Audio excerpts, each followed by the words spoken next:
오늘 십자가에 달려 죽임 당하신 예수님 27장이죠. 마태복음. 근데 요즘 계속 죽음에 대한 이야기를 하고 있네요. 여러분 기분이 별로 안 좋죠? 왜 자꾸 죽음에 대한 얘기를 하고 있어? 우리는 계속 이렇게 건강하게 앞으로도 살아가기를 원하는 우리인데 왜 자꾸 죽음에 대해서 이야기를 하는 거야? 목사님이 죽음에 대해서 이야기를 하길 일부러 하는 건 아니고요. 우리가 마태복음을 차례대로 1장부터 쭉 읽어나가고 있는데 마태복음의 끝부분에 보니까 예수님의 죽음에 대해서 나오고 있더라 라고 하는 겁니다. 그래서 함께 나누고 있는 거예요. 죽음이라고 하면 우리는 약간 부정적인 생각을 가지고 있어요. 학교에서 혹은 집에서 씨앗을 심어 본 적이 있어요? 꽃씨앗이나 뭐 식물 씨앗을 심어서 이렇게 꽃도 키워보고 한 적 있나요? 승원이 있나요? 오, 그래요. 씨앗이 씨앗 그대로 그렇게 있을 때는 씨앗으로 남아있는데 씨앗이 어디에 들어가서 어떻게 되면은 이렇게 싹이 트고 열매도 맺고 꽃도 피고 열매도 맺고 그러던가요? 씨앗을 땅에 이렇게 묻죠. 심어서 물도 주고 햇볕도 이렇게 쪼여주고 적당한 그걸 발아야 된다라고 하는데 싹이 트는 그런 조건이 딱 맞아 떨어지면 싹이 터서 자라기 시작하는 거잖아요. 그 씨앗은 땅에 심어져서 떨어져서 썩는 거거든요. 그 씨앗 그대로 있는 게 아니라 그게 썩어짐으로 싹이 터서 많은 열매를 맺게 되는 겁니다. 한 알이 떨어져서 30배, 60배, 100배가 이렇게 되는 그런 밀알에 대한 비유도 성경에 있죠. 예수님의 죽으심은 어떨까요? 예수님 혼자 죽음으로 끝나는 걸까요? 아니면 예수님의 죽으심으로 인해서 놀라운 일, 우리에게 기적과 같은 일, 선물이 쏟아지는 걸까요? 이거에 대해서 조금은 더 고민해 보면 좋겠어요. 지금은 건강하게 우리가 살고 있지만 우리 선생님들처럼 더 나이도 들고 조금 더 들고 그러면 이제 하늘나라로 가게 되거든요.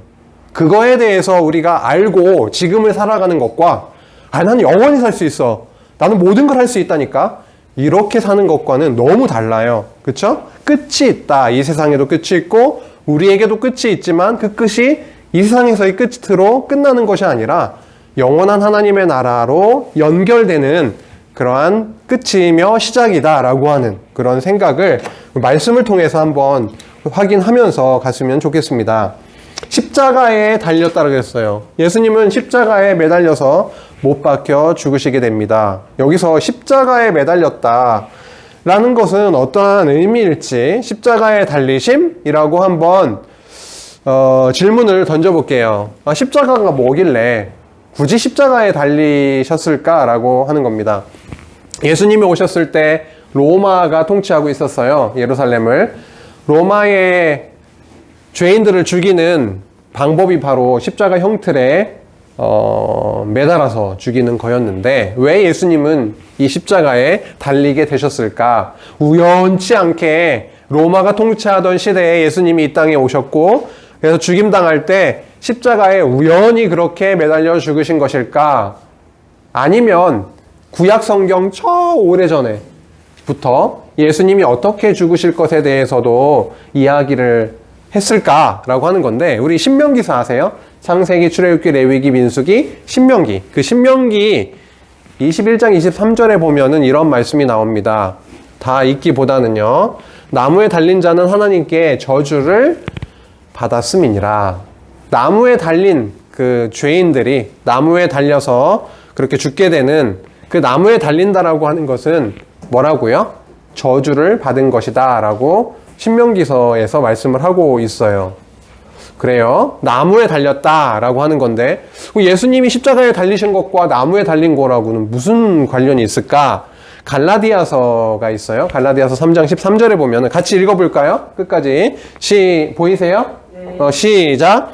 그리스도께서 우리를 위하여 저주를 받은 바 되사 율법의 저주에서 우리를 속량하셨으니 기록된 바 나무에 달린 자마다 저주 아래에 있는 자라 하였음이라. 나무에 달린 자는 저주를 받았다. 나무에 달린 자마다 저주 아래에 있는 자라 하였다. 예수님께서 십자가에 매달리신 사건을 두고 사도 바울은 어떻게 얘기하고 있습니까? 그리스도께서 우리를 위해서 저주를 받으셨다. 우리가 죄인이기 때문에, 우리가 구약의 율법에 의하면 우리가 죄인이 되는 거죠. 저주를 우리가 받아야 되는데 예수님께서 우리를 대신해서 저주를 받으시고 십자가에 매달리셨다라고 하는 거죠. 십자가에 매달리셨다. 그래서 우리를 율법의 저주로부터 속량해 줬다. 저주가 우리에게 쏟아지는 것이 아니라 대신 예수님께서 죄값을 치러주셨다라고 하는 겁니다. 그래서 예수님이 십자가에 매달리시는 저주를 받으시는 이 사건이 결국은 구약에서 이미 예언이 되고 있었다. 언급이 되고 있었다라고 하는 것이에요. 광야 생활을 할 때 이스라엘 백성들이 많은 죄를 저질렀거든요. 그래서 하나님께서 불뱀을 보내가지고 막 물게 했어요.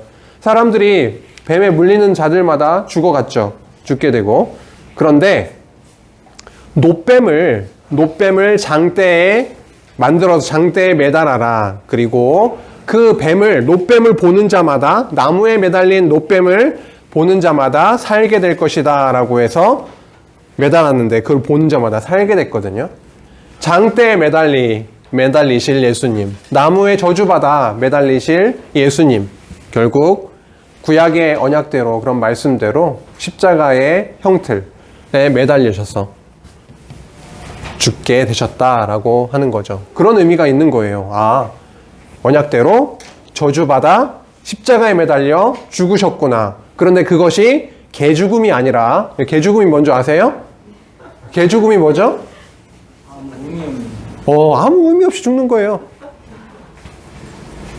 의미 있게 죽는, 그러니까 예수님은 그냥 개죽음이 아니라 뭐예요? 우리로 죄로부터, 율법의 저주로부터 우리를 속량하셨다, 풀어주셨다, 해방해 주셨다라고 하는 거죠. 그렇죠? 아주 고귀한, 의미 있는, 가치 있는 그런 죽음이셨다라고 하는 겁니다. 그래서 오늘 말씀 27장도 내용이 되게 여러 에피소드들이 막 나와요. 그 중에 이러이러한 예수님이라고 하는 제목들을 붙이면서 간략간략하게 한번 살펴나가도록 할게요. 처음에 구약의 예언대로 예수님께서 팔립니다. 누구에 의해서 팔리죠? 12제자 중에 가룟 유다라고 하는 자가 있었는데요. 은 30을 받고, 은 30개를 은으로 만든 그 돈을 30을 받고서 예수님을 팔아넘기게 됩니다. 팔아넘기게 돼요. 그리고 예수님은 어떻게 되나요? 정죄당하십니다. 아까 저주를 대신 받으셨다라고 했죠. 예수님이 정죄당하세요. 그래서 십자가에 결국은 죽으시는 그 길로 점점점 가게 되었던 거죠. 근데 팔리고 정죄당하는 이러한 팔리는 것에 대해서 이미 기록이 되어 있다라고 하는 거예요. 구약에 이미 기록이 되어 있다. 이거는 무엇을 의미할까요? 구약 성경에는 예수님이 태어나실 것도 당연히 예고하고 있겠죠? 그리고 죽으실 것도 예언하고 있는 겁니다. 결국 구약 성경이라고 하는 것이 그냥 이스라엘 역사 정도가 아니라 그 모든 말씀이 예수님을 바라보게, 예수님이 어떻게 되실 것을 그렇게 적고 있는 것이구나 라고 하는 걸 알 수가 있는데요. 예수님이 팔릴 거다, 어떤 은 30에 이렇게 팔리게 될 것이다 라고 하는 말씀이 스가랴서와 그리고 예레미야, 스가랴서와 함께 기록이 되어 있다라고 하는 것이에요. 그렇구나. 그렇게 예수님은 무죄한 자이신데 죄 없으신 예수님이 대신 정죄를 당하시고 저주를 받으셔서 이제 죽음의 길로 가게 되시는 거구나. 팔린다고 했는데 그대로 이렇게 팔리셨구나. 되게 신기하죠. 은 30이라고 하는, 은 30에 스가랴서에 보면은 나오거든요. 이스라엘 자손 중에서 가격 매긴 자의 가격은 은 30. 물론 스가랴서를 들어가서 잘 읽어봐야 어떤 흐름 속에서 나온 이야기이구나 알 수가 있겠죠. 그런데 은 30에 대한 부분이 분명히 이렇게 나오고 있는데 예수님도 은 30에 팔리셨다. 그래서 정죄당하셨다라고 하는 거예요. 갑니다. 결국은 예수님은 십자가에 못 박히시게 됩니다. 정죄를 당해서 아주 흉측한 폭도들만, 아주 큰 죄를 지은 사람들만 달렸던 그 십자가에 달려서 못 박혀서 예수님이 죽음의 길로 가게 되시는데요. 그 당시에 빌라도 총독이 있었습니다. 로마의 관원이었어요. 총독 빌라도가 있었는데 사람들이 예수님을 빌라도에게 데리고 온 거예요. 이 사람이 큰 죄가 있으니까 죽여주세요. 그런데 빌라도는 예수님께서 과연 큰 죄를 지었을까? 좀 헷갈려요. 그렇죠? 그 내용을 읽어보면 가능만 하면 예수님을 풀어주려고 하거든요. 아무리 봐도 죽일 만한 그런 이유를 찾지를 못하겠는 거예요. 그렇죠? 근데 결국은 사람들이 예수를 십자가에 못 박아야 하겠습니다 라고 계속 외치는 거예요. 계속 외칩니다. 빌라도가 그래요. 아니 무슨 악한 일을 예수님께서 하셨길래 그러느냐라고 하는데요. 여기 또 그러죠. 십자가에 못 박혀야 하겠습니다. 예수님은 십자가에 못 박여 죽여야 됩니다. 계속 그러고 있는 겁니다. 빌라도가 끝까지 견디지를 못해요. 밀란이 나려고 하니까 사람들이 난리를 막 치려고 하니까 도저히 견디지를 못해서 어떻게 해요? 내주게 됩니다. 이스라엘 백성들에게 내주게 돼요. 손에 물을 가지고 와서 손을 막 씻으면서 나는 이 피에 대해서는 깨끗해. 너희들이 알아서 해. 그래서 여기 이렇게 내오죠. 이 사람의 피에 대해서는 나는 무죄하니까 너희가 당해라. 너희들이 알아서 죽이든 말든 이렇게 하면서 결국 채찍질을 해서 십자가에 못 박히도록 내어주게 됩니다. 십자가에 못 박히는 그런 직접적인 그런 이유들이 나오고 있네요. 사람들이 막 외치는 거예요. 저 사람은 십자가에 못 박혀 죽어야 됩니다. 십자가에 못 박혀야 됩니다. 라고요. 이제 죽이기 위해서 데리고 가잖아요. 데리고 가는데 되게 재밌는 일을 벌여요. 이 사람들이 로마 군사들이 이러한 일을 벌입니다. 여기 보니까는 뭐가 있어요? 뭐 이렇게 홍포라고 하는데 홍이라고 하니까 붉은 홍, 그렇죠? 붉은색 망토 같은 거 이거를 이렇게 입혀줍니다. 붉은색 옷을 입혀주고 머리에는 가시관을 씌우고 그 다음에 손에는 갈대를 이렇게 쥐어줘요. 이건 뭐를 의미할 것 같아요? 홍포와 가시관과 갈대는 뭐를 의미할 것 같아요? 이 그림을 한번 보시고 생각을 해볼까요? 뭘 상징할 것 같아요, 이거? 홍포, 가시관, 갈대. 왕 같은 거. 왕이에요, 왕. 놀리는 거예요. 이 사람들이 이렇게 해놓고서 넌 왕이야, 왕? 네가 왕이야, 왕? 아이고. 야! 이러면서 홍포를 씌워줘요. 왕의 옷을 입혀주는 거예요. 가시관, 면류관, 왕이 쓰는 왕관 대신에 가시면류관을 씌워주는 거예요. 이 갈대, 왕이 통치할 때 홀이라고 해서 지팡이를 가지고 이렇게 통치하고 막 그러잖아요. 그렇죠? 그런 것처럼 갈대를 쥐어주고 너가 왕이야? 라고 하는 거죠. 희롱을 했다라 그래요. 희롱을. 제멋대로 가지고 놀았어요. 말과 행동으로 놀렸어요. 침도 뱉고. 그쵸? 유대인의 왕이여 평안할지어다. 이게 어떤 느낌일 것 같으세요? 진짜 유대인의 왕으로 주여 진짜 평안하기를 원합니다 했을 것 같아요?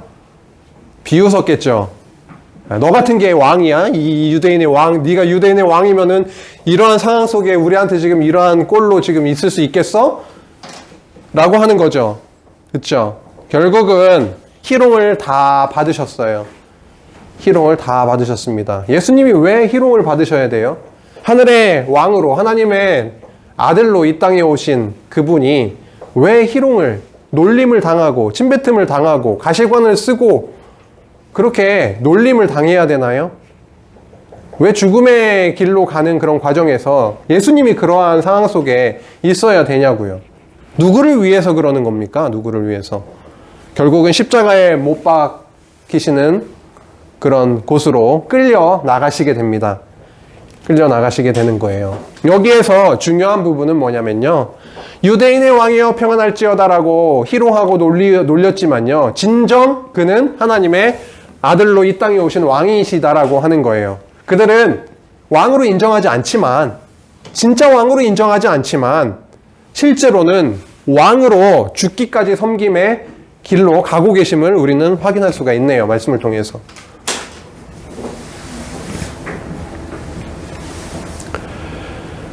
그리고 나서 사람들이 그럽니다. 야, 너 성전을 다 헌다 그랬지? 그리고 3일 만에 세운다 그랬잖아. 야, 너 성전을 헐고 사흘에 짓는 자여. 이렇게 얘기합니다. 이거 역시도 비아냥거리는 거예요. 와, 진짜 당신은 그런 능력이 있지 않습니까? 저거를 다 무너뜨려도 3일 만에 세우실 수 있는 전능하신 능력이 당신한테 있지 않습니까? 왕이시여. 전능한 왕이시여. 이런 게 아니에요. 이런 게 아니라고요. 성전을 헐고 사흘에 짓는다며. 그렇게 한번 해봐. 네가 하나님의 아들이라고? 하나님의 아들이면 먼저 너를 구원해라. 너를 구원해. 무슨 성전을 헐었다 짓고 그거는 고사하고, 너가 지금 이러한 상황 속에 있으니까 너나 구원해보라고. 이렇게 십자가에서 한번 내려와 봐. 이렇게 얘기를 하고 있는 거죠. 이미 십자가에 못 박히신 상태였어요. 이미 십자가에 못 박히셨고, 그렇죠? 제비를 뽑아서 옷을 다 나누어 가지고, 이런 것도 다 구약 성경에 나오거든요. 그렇게 할 것에 대해서 옷도 나누고 그랬어요. 예수님의 십자가 저 위쪽에 죄패가 달렸어요. 죄패. 유대인의 왕 예수, 예슈아 하 노트리. 나사렛 예슈아가 히브리어로 예수거든요. 예슈아 하 노트리. 나사렛 예수 멜렉 하 예후딤. 유대인의 왕. 멜렉크가 왕이에요. 예슈아가 예수예요. 유대인의 나사렛 예수, 유대인의 왕. 이렇게 유대인의 왕 예수라고 그렇게 쓰여있는 죄패가 달렸어요. 히브리어로도 썼고요. 헬라어로도 썼고요. 라틴어로도 그렇게 달렸었다라고 해요. 어쨌든 예수님은 왕이신 그분이 죽음에 이르기까지 그렇게 섬기고 계신다. 정죄를 받으시고 죽음에 이르고 있다. 죽으셨다라고 하는 겁니다. 죽으셨다라고 하는 거예요. 성전을 헐고 사흘에 세우시나요? 예수님이? 진짜 눈에 보이는 성전을 다 무너뜨리고 사흘 만에 세우신다라는 의미는 아니었죠.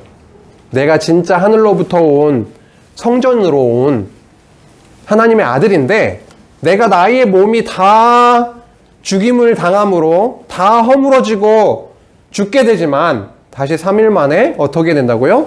부활. 살아나실 거다. 내가 살아날 거다.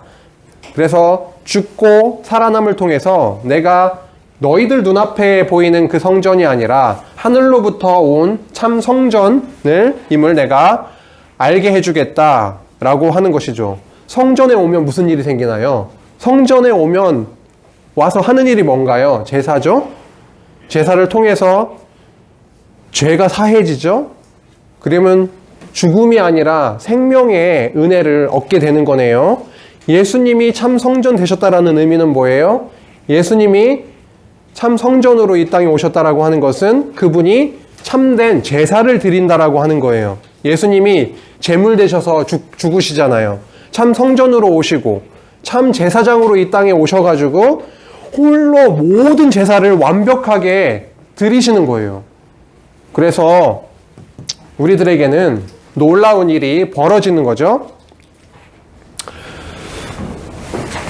예수님이 있잖아요. 죽으실 때 정말 기가 막힌 놀라운 일이 벌어졌어요. 아까 성전 얘기를 하긴 했는데요. 그거를 조금 더 이어가도록 할게요. 예수님께서 큰 소리를 지르시면서 결국은 돌아가시게 됩니다. 아까 우리 말씀 읽을 때 예수님이 뭐라고 하셨죠? 엘리 엘리 라마 사박다니. 그 뜻이 뭐였어요? 아까 우리 성경 같이 읽었는데 엘리 엘리 나의 하나님 라마 왜 사박다니 나를 버리셨나이까 이런 거예요. 그렇죠? 예수님께서 크게 소리 지르시고 영원히 떠나가시니라 죽음에 이르시게 된 거죠. 그렇죠? 죽음에 이르게 된 겁니다. 근데 예수님이 죽으시는 그 순간에 기적적인 일이 일어났는데 성전에는 성소와 지성소가 있어요. 이렇게 성전 안에 이렇게 공간이 있으면 나누어져 있어요. 바깥쪽에서 들어갈 때 먼저 만나는 공간이 성소예요. 그 다음에 더 지나가면 지성소가 있어요. 그 지성소 안에는 법궤가 있어요. 지극히 거룩한 성스러운 장소라고 해서 지성소라고 해요. 그렇죠? 근데 성소와 지성소를 막고 있는 막이 있었거든요. 그 휘장이라 그래요. 휘장. 천으로, 가죽으로, 뭐 이렇게 천으로, 실로 이렇게 막 딱 막혀있던 그런 게 있었어요. 그런데 예수님께서 죽으시는 그 순간에 어떠한 일이 벌어졌냐면 이 성소의 휘장이 위로부터 아래까지 쫙 찢어져서 나누어지는 일이 벌어졌습니다. 이게 딱 찢어져 버리면 이제 뭘 의미하는 거예요? 사실 성소에서 지성소로는 아무나 가지를 못해요.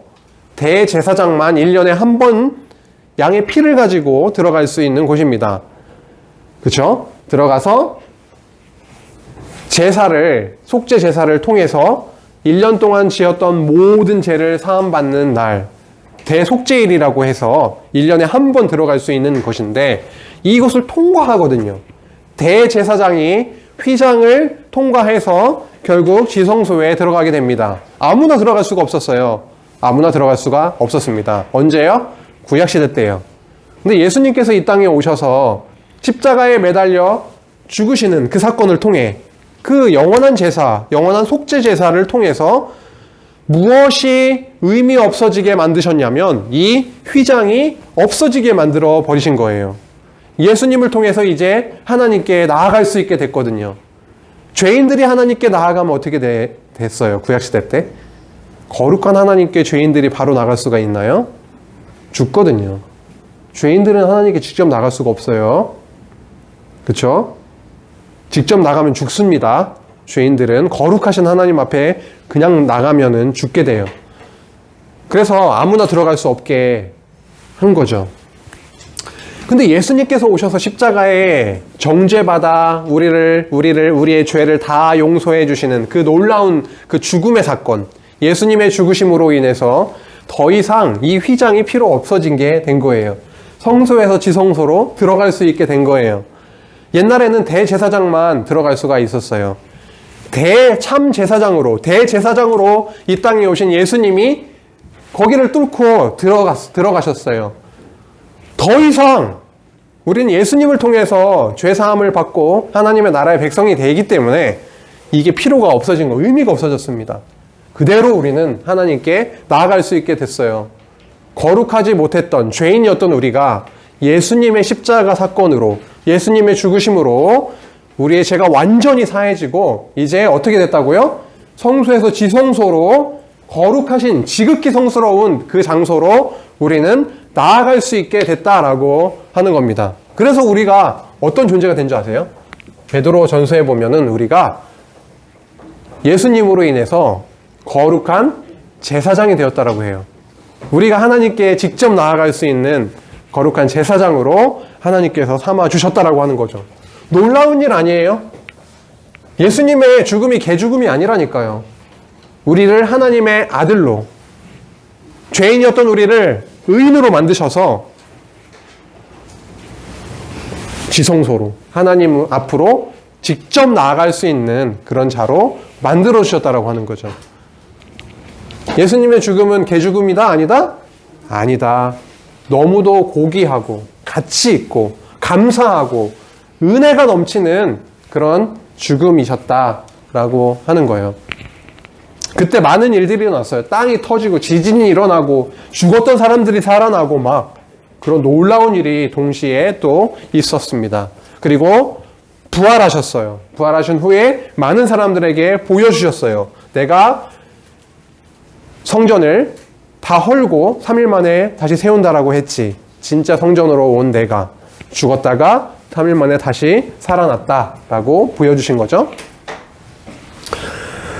이제 끝입니다. 마지막이에요.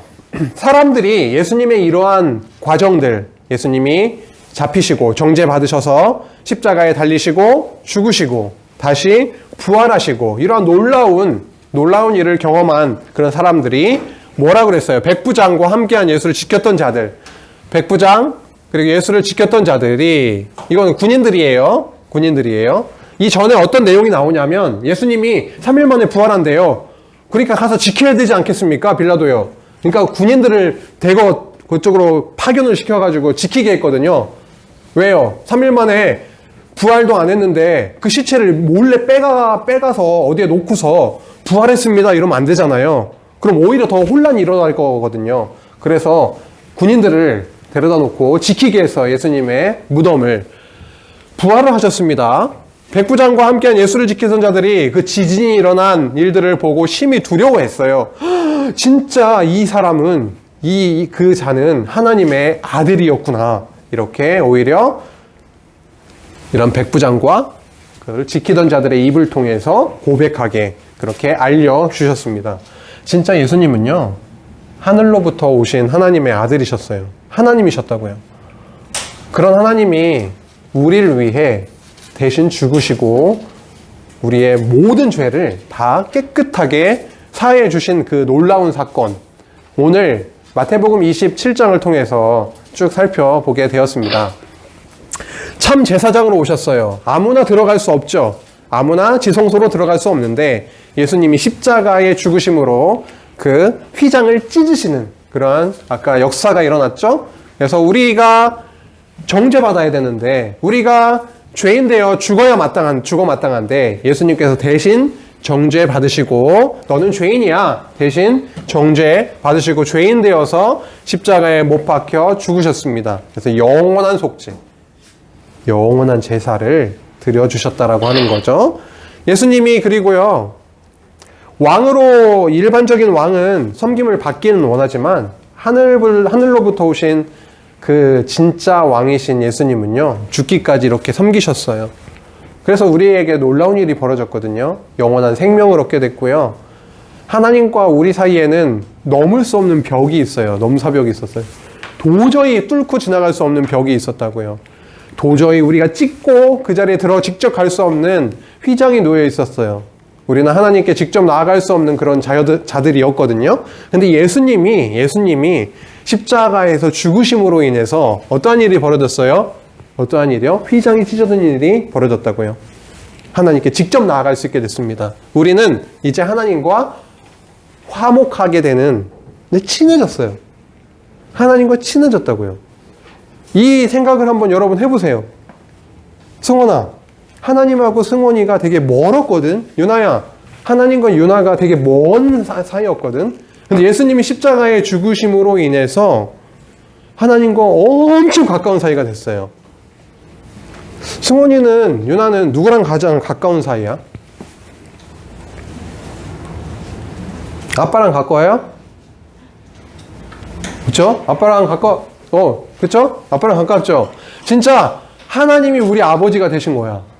하나님이 우리를 아들, 딸이래. 전혀 그럴 수 없는 사이였는데 우리는 예수님으로 인해서 너무 가까운 사이가 화목하게 됐어요. 그래요. 예수님은 구약의 예언대로 오셨어요. 예언대로 정죄받으셨어요. 우리 대신에. 그리고 죽으셨다가 다시 살아나셨어요. 3일 만에. 그리고 나서 우리에게 영원한 생명, 이 땅에서 영원히 사는 그러한 자들이 우리가 아니라 이 땅에서 열심히 하나님께서 살게 하시는 그날까지 살 거거든요. 몇 살까지 살고 싶으세요?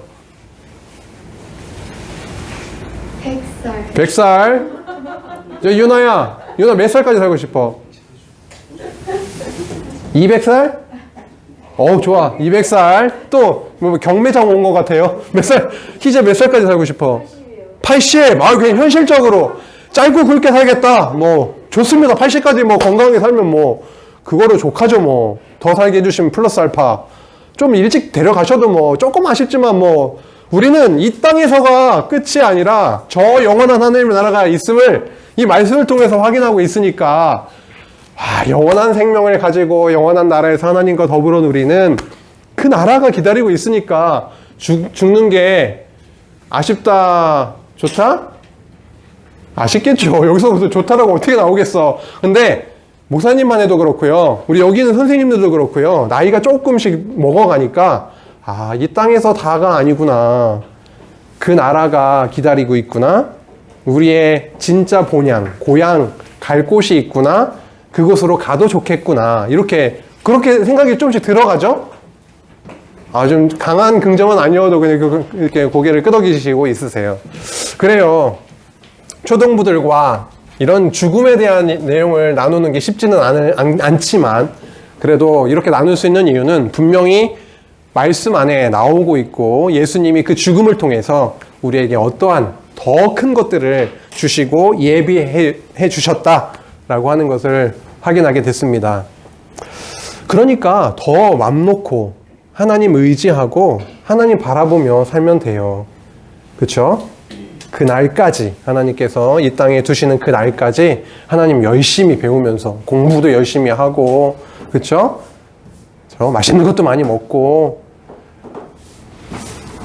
주일날 교회도 오고, 오케이? 주일날 교회도 오고, 함께 영원한 하나님의 나라를 바라보며 이렇게 걸어가게 하시면 좋겠습니다. 오케이, 한번 나눠봅시다.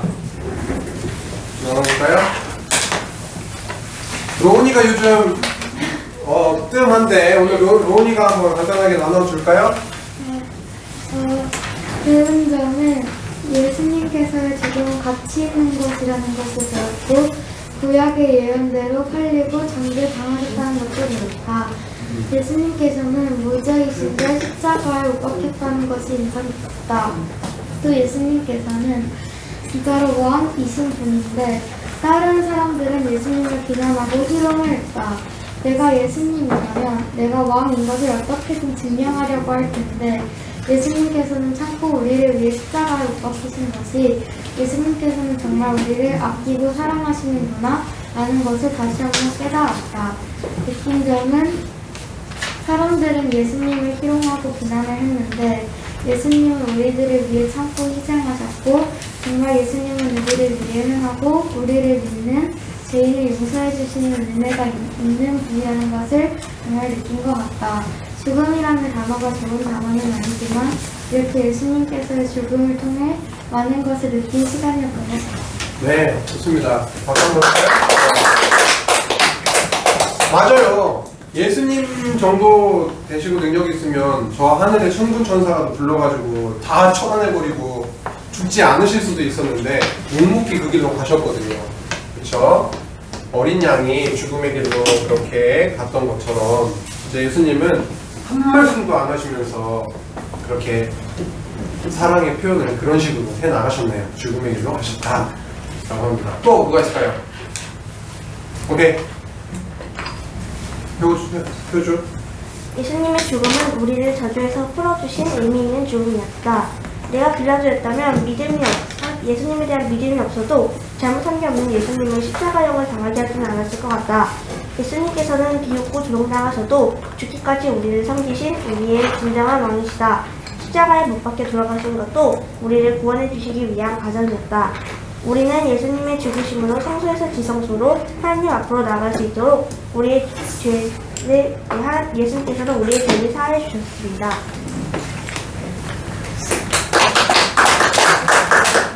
진짜 하나님께로 나아갈 수 있게 됐다. 요 키워드만 잡아보면 엄청난 거예요.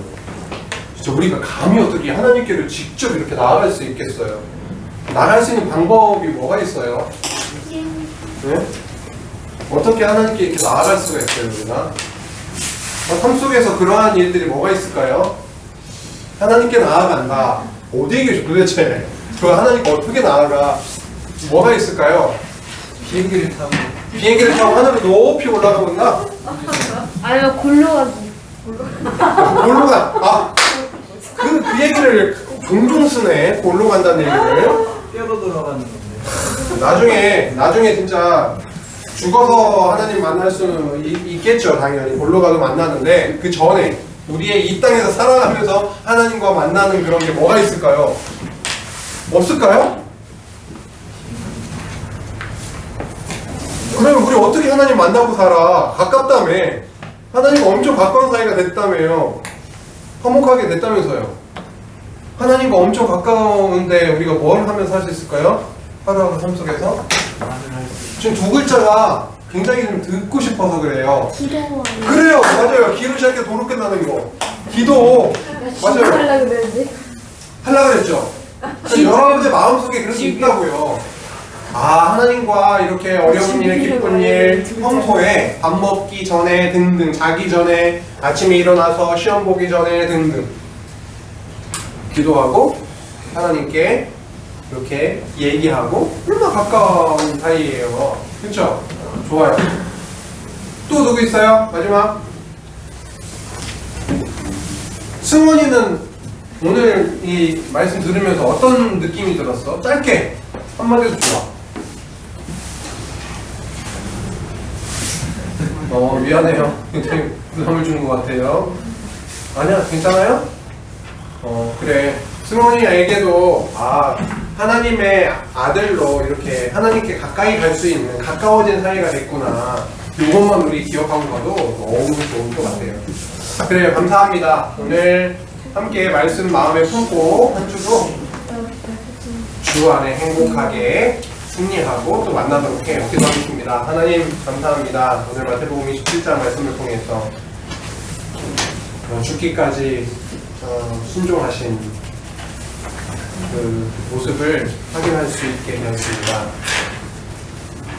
우리는 저 멀리 죄 가운데 죽었던 자인데 그리스도의 십자가 사건으로 우리를 위해 죽으심으로 정죄받아 죽으심으로 하나님과 더 가까이 되는 그런 사이가 되게 해주시니 감사합니다. 하나님의 아들로 딸로 이 땅에서 살아가면서 하루하루 어려운 일이 있을 때마다 가까이 계신 가까운 사이가 된 그 하나님께 예수님께 기도하며 우리 살아갈 수 있도록 주님 인도하여 주시옵소서. 예수님의 이름으로 기도했습니다. 아멘.